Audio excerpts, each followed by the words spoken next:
I have partnered with people just based on transactions, right? Like, oh, let's get together, raise this for this deal or do this. And didn't really know them that well. Or even like sometimes people I know, I didn't know them long enough to really get to know them. That would be my advice. I think really know your partners because everybody can talk the talk, right? Until you are put into a situation or under pressure and you see how people react. That's how you really get to know the person.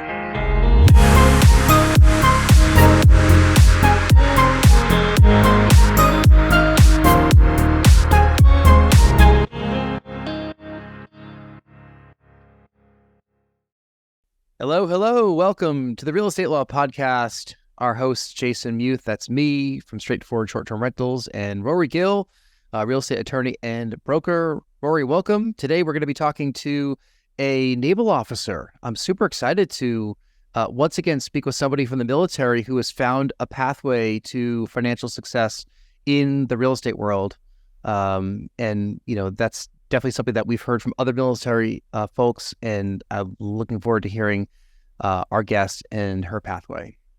Yeah, I mean, I love these stories in having people on who have found real estate investing with very different backgrounds from us. So, I haven't served in the military. I've had, people who listen to the podcast know how we kind of stumbled into real estate investing. But I love hearing these stories about, how people found it and then what they've done with it. So, Jason, can you welcome our guest onto the podcast? Yes, this is Lupei Chou. Lupe was born and raised in Taiwan, and she moved here to the U.S., and she joined the U.S. Navy when she was 19, and here 20 years later, she is a naval officer. Is that right, Lupe? Yes. Hi. Good morning. Hi. Good morning. What's your specialty in the Navy? So my background is logistics and government contracting. Mm-hmm. Excellent. That translates well into the world of real estate investing, when you have to be, on top of both logistics and how to deal with large entities like the government. Well, and you're also a partner of a past guest of ours. We were just talking about that before we hit record. So Naval with Crown Capital, you are one of the principals there as well, right? Yes. Naval is my partner. Mm-hmm. Noel is a great guest. We recorded that episode and released it a few months ago, and we loved hearing his story about how he worked as a scientist, and he's an Olympic athlete, and he found his way into the real estate world. See, so many people from all corners of the world find their way into this wonderful world of real estate investing. Lupe, how did you and Noel get together and form a partnership with Crown Capital? All right. So we actually have another partner. Her name is Tiffany Span. So I met Noel through Tiffany. And then I met Tiffany through, and I'm also involved in local women's real estate group. And that's where I met Tiffany. Okay. Isn't it funny how partnerships emerge, Rory? I mean, we hear it all the time through meetups and conversations like this. And, next thing you know, a couple people are on the same wavelength and then they're doing business together. Definitely. I mean, the best ones seem to happen organically like that, and they're not forced. Yeah. So, Lupe, tell us a little bit about your background, the work you're doing with Crown Capital, the work you've done, for the United States in the Navy, and how that translates into, the world of real estate investing. Yeah. Long story. It's a 20-year story, right? My Navy story. But like you said, my family and my parents moved to America when I was 17 years old. I did my last year of high school here in Los Angeles specifically. I didn't know anything about the military, especially U.S. military. It really happened organically, like you said. I had a friend in high school who was interested in joining the military. She just asked me to go with her to see this person, like, recruiter, right? I didn't even know what that means, at the time. So we went, the rest of the history. It's been a great career, really, really rewarding, and really helped me to build my life here. So I have a great level of gratitude to this country and to the military. I could not have what I have today without, the Navy. Mm-hmm. So far as what I do, I am a supply corps officer. So supply corps in the Navy it's all things logistics, and that includes if you're on board a ship, food service, laundry, in the barber shop, like all things related to quality of life and the day-to-day, cruise living. That's what I do on board the ship. And of course, logistic parts, repairs, things like that. It's things that we don't even think about, as civilians. Yeah, I mean, these folks that are serving on ships for many, many weeks and months, they have to live their lives too. They need a haircut, they need to eat, right? If they're not doing those things, they're not going to be successful. Are you on the ships at all, or are you on the shore? Not currently, no. I'm on shore. I'm stationed in DC right now. So I've been on shore for the last several years. Right now I'm in a job that is government acquisition. So I do contracting for the government, like in the civilian term, I think it's like a buyer or procurement. So that's what I do now.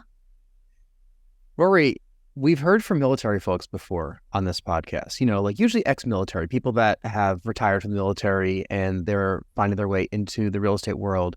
Lupe is still in the military right now, and she found her way into the real estate world a couple of years ago. What do you think, Rory, are some of the things in common with all of our guests that we've had who are military real estate investors? People in the military, from our interviews, share a lot of the values of the people who are successful. So kind of that, they have a solid reason why they do a lot of the work that they do. They have kind of the values of hard work that get them there. And then just in the logistical matter, because military people move around relatively frequently, there seems to be a pattern of some smart investors purchasing a home where they're stationed for a few years and then holding on to that and doing it again and again and again. And that's a way that I think a lot of people have bridged kind of the military ethic into the world of real estate. Lupe, is that a little bit of your story too? Not the buying home part, because I really didn't do that, and I wish I did. I didn't really get into real estate until about 5 years ago, well into my career, right? I was about 15 years in. Yeah, 15, 16 years in at that point. And I had purchased one home, my first home, it was in California. So that's really, the only property I purchased while I'm in the military. And I didn't learn about this buying a home at every duty station until I'm well into my real estate journey. For me, it's more about the commercial real estate. I'm more on the multifamily commercial real estate side. I do that by leveraging partnership a lot of times. Where are some of your commercial multifamily investments? Mainly Texas. That's our syndicated properties. And I have some small properties, smaller multifamily. I have an 18-unit joint venture project in Florida, another 8-unit in Kentucky, another one in North Carolina. So the smaller ones is more just partnering with the people I know, networking. Yeah. Talk a little bit about how you acquired kind of that first multifamily commercial property, because a lot of people who are listening to this podcast are, starting out. They're at various forms of their real estate journey. Maybe they're in one asset class like we're in, which is single family homes for short-term rentals. And you wonder how you can transition into some of those larger properties with partnerships. What is some advice you'd give to people who are looking to make that transition? Where do they start? So on my background, right, in real estate, I actually started out in residential. And going back further, when I mentioned my first home that I purchased in California. So I was stationed in California a long time ago. I don't even know, like 2013, 14 timeframe. And so once I moved from California, right, the house became a rental, and it's I was really, really hands off. I was like scared. I was like, real estate, I was just happy somebody is there, paying the rent. I don't have to cut out of pocket on, much, right? And I was like happy with that. I was moving around a lot every 2-3 years. So for the next 10 years or so. And when I came back from overseas in 2018, we came to DC. My husband and I, we came to DC and we wanted to buy here. And that's when we started thinking about selling that house in California. And to my surprise, that little condo, it's a little condo, has like tripled in value, and me was like completely hands off. I didn't even check the comps or nothing because I was scared. Mm-hmm. So we sold that property. That was like the first light bulb, I think, moment, like, oh, like, wow, like, I didn't even do anything, right? I was completely hands off. I was overseas. I was not even here. And it turned out to be such a profitable thing. So I'm saying that because this is how we had that first, like, first group, like, bunch of money to even start in real estate, right?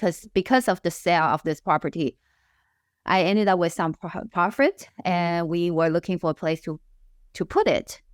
And, that's how we started in real estate. The first thing I did, I was actually on this analysis paralysis for a long time, probably like a whole year, just looking at everything, but didn't know what to do. I eventually joined the coaching program just because I really needed some direction, started with residential. And it was through that group, I partnered with some people for my first multifamily, the 18 unit in Miami.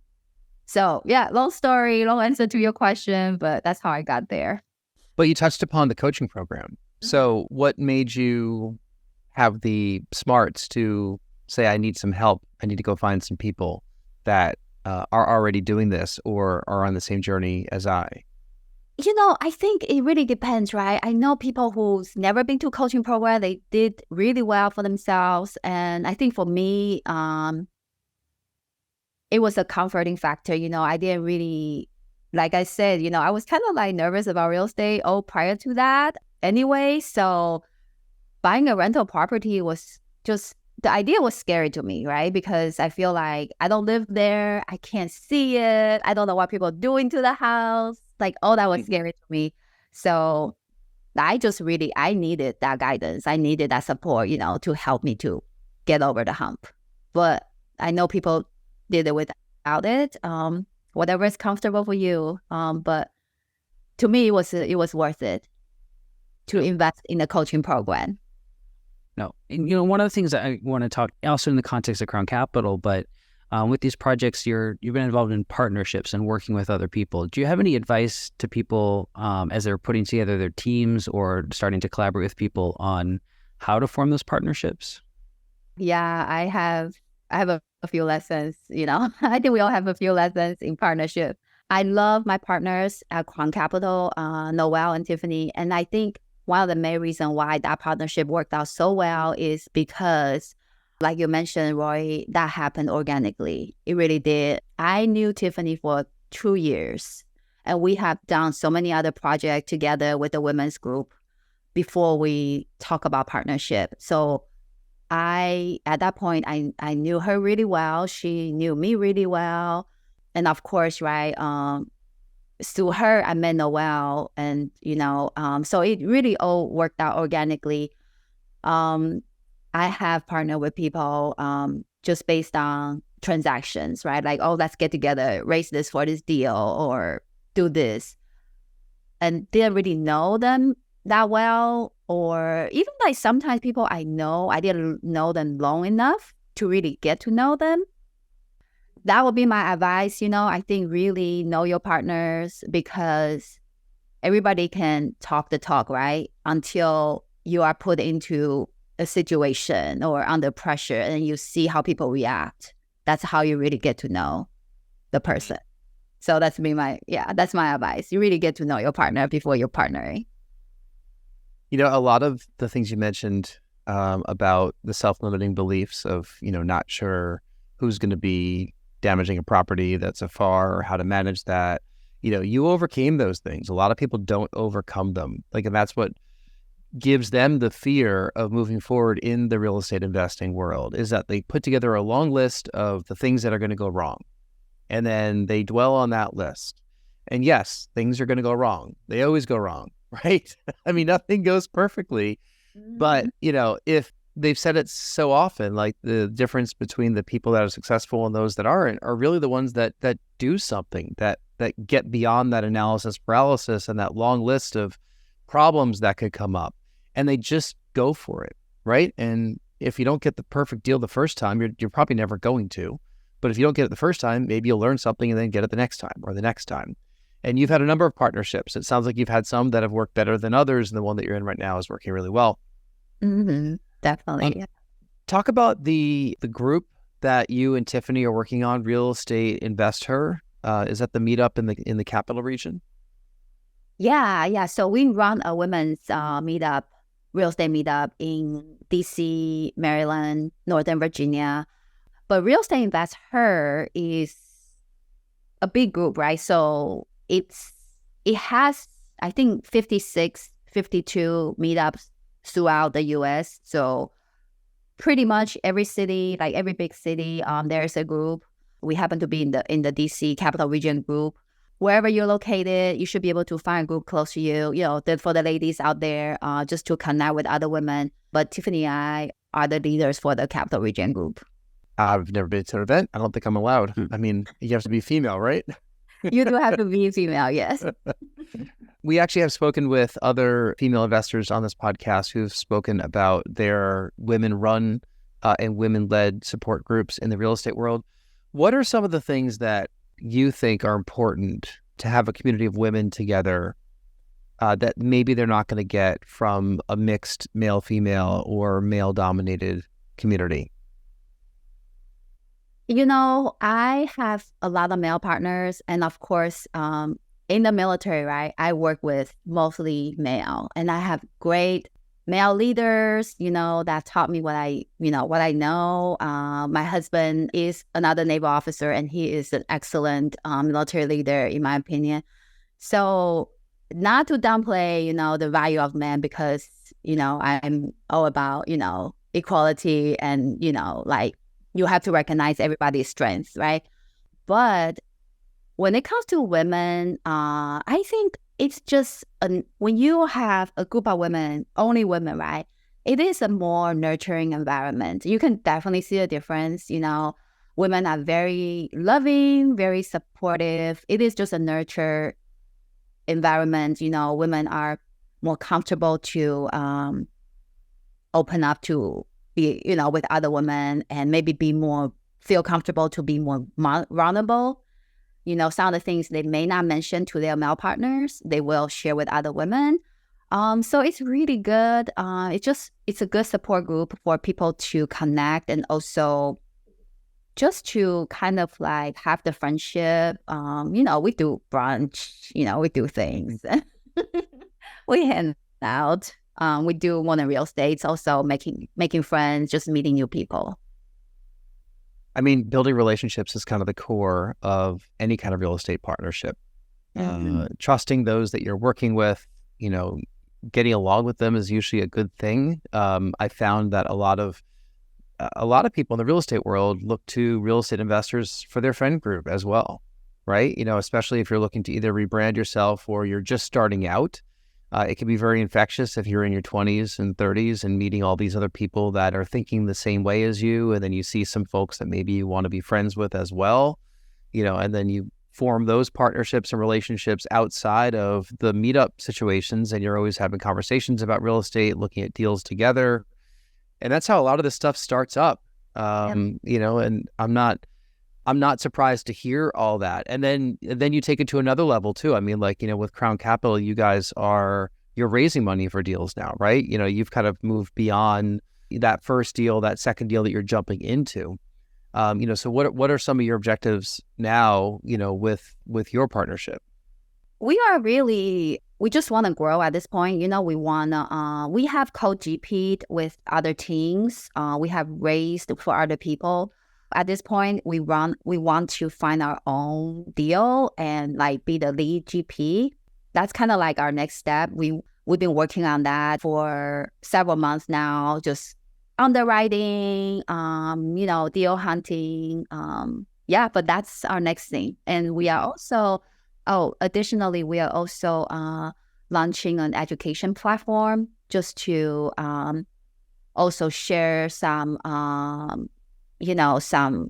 our experience and knowledge for those who are interested, because I know, like the education was critical to me entering the real estate world.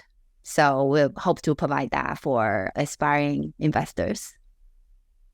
Have you found other folks in the military who have looked for your guidance in the real estate world, or do you keep these two lives separate? Interesting question.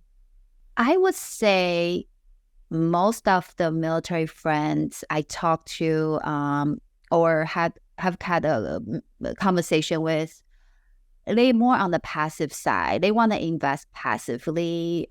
It could be different reasons, right? Because sometimes people are just really busy. Depends on where you are in your career. If you are operational, you're dealing with deployments and this kind of things. It's not realistic to, try to do real estate. And sometimes people are just busy with their lives. But most of my military friends want to invest passively. That's been my experience. And of course, I talk to them about our upcoming deals. Do you want to partner with us just to put your money to work? So we should say that through this entire interview, Faye has a 2-month-old sleeping, right? Because you're a new mom. What's his name? Alexander. So he's done really well in getting through and not disrupting you during this interview. We certainly know what it's like, having a 4-year-old girl, almost 4.5 at this point, and what life has been like these past few years, much of which has been through COVID and work from home situations. We have had her, while we were recording, she's found us in the house recording and climbed all over us on camera in past episodes. So now we try to record when she's at school.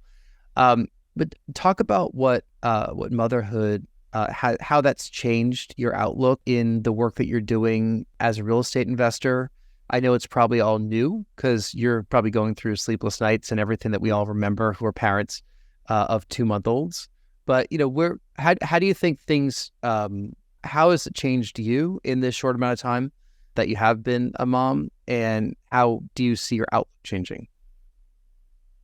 Yeah, it's been, so let's preface that with, so I had Alex really late in life. Okay. I'm in my 40s. Okay. That's when I had him. For the longest time, I'm not sure if I'm ever going to have kids, so it's been really a journey, just to get to that point, like even have a baby, get married later in life, have baby later in life, because of it's a little bit challenging, I think, for women in the military to kind of balance that family life and career, just because we are not, I think every career field is challenging, but in the military you do deal with frequent moves, like every 2-3 years you're relocating, you have deployments, and of course early in the career, right, it's really operational heavy, so you're constantly on the go. So it happened late for me, and I can tell you it's been a really amazing experience. It really shifted like my whole perspective, just because I never really had to, like worry about the people. I just do me, right? I just do me. It's been like that, for 40 years. Now it really forced me to slow down. Like I cannot just pick up and go anymore. Like I have to be so patient with him. I have to take time to do things. Obviously, anything I do now, I do for him. My Navy career, my real estate project, whatever I do, right, I do for him, and he's gonna be my top consideration. It's been wonderful. It's hard, but it's wonderful. Yeah, it definitely changes your outlook. From the day to day of just not having time to do everything that you want to get done on your list. Rory and I probably still have a hard time accepting a never ending list that just never gets done. Never gets done. It never gets done. I mean, like whether it's our short-term rentals or our business, or any of the work that Rory's doing with his business, it just never gets done. Like, I mean, there's always something on the list, and that can feel overwhelming because I love having a list crossed off where I'm like, okay, I can sit down. I have a little bit of time now. But I think that what I've found is that the components of my life that had the least significance are the ones that have fallen off of the priority list. Much of, not that I was ever a gamer or a movie person or watching a ton of TV or anything, but like that is just out the door. Like everything, we just don't do it anymore. Don't have time for it. I find that I'm happier and more productive doing things, trying to grow my family and my business and the life of our daughter, right? And I'd rather do that than sit down for a couple hours watching something. So I've fallen off of a lot of those kind of pop culture moments. It is what it is. I don't fault people for really keeping up with a lot of this trivial stuff that, we can see on TV because it's important to them. But like, I don't think I've seen a superhero movie in like a decade, right? Like it's not important to us because what's important to us is, growing our business, growing our family and being happy. And I think that those first two things keep me happy. So true. And I'll even say, going back to partnership, since the baby, right? So it's been about 2 months and it's been really hard to strike a balance. But I rely heavily on Tiffany and Noel, because between the three of us, we just have to divide and conquer when it comes to Crown Capital business or real estate business. And they've been wonderful, help me to just get through that initial like motherhood, like shock, Yeah. So going back to the partnership, it is critical to pick the right partner. Really, you have the right partner, it's gonna help you in so many ways. Even outside the business, like they're helping me now, like with my baby and family. Just to keep everything balanced, keep me safe. Why don't we get to our final questions that we asked all of our guests on the podcast? Rory, do you have any final thoughts for Lupe before we do that? I just want to, thank you for coming on and sharing your story with us. Yeah. So we asked these questions of all of our guests as a way to wrap the interview up and just to get to know you a little bit better. First question, if you can get on stage for half an hour and talk about any subject in the world with zero preparation, what would that be? I would say I can talk. I would like to share with my audience about really like investing yourself. Because like I mentioned, right, like I didn't really get into a lot of the networking or masterminding until I got into real estate. So, and it's been such a great growth experience, in the last few years, just because now, that really opened up my social circle. I'm meeting people outside, like my neighborhood and work, right, and office. It just gave me a lot of new perspectives, motivation, inspiration, like I think most importantly, like being inspired. That's so important, so I would say invest in yourself, connect with people who can show you like different perspectives. Mm-hmm. I wish I had done that earlier. Yeah, I didn't do that till a few years ago. Well, I mean, we have parallel paths. I'm not in the military, but I had a child late in life in my 40s, and I joined a mastermind later in life also. And, it's like you needed that kind of kickstart to reinvent and to find this new community of people in the real estate world. That's what I needed. Very similar to what you needed. The thing to keep in mind with all these masterminds is if you find the right one, everybody that's in it is in it for the same reason. They're all looking to meet each other. They're all looking to do deals. They're all looking to learn from each other. And, that's why I think they're also great ideas, as long as you find the right one and the right group. I did find the right group as well. And I feel as though it expands my network and my mind just like it did for you.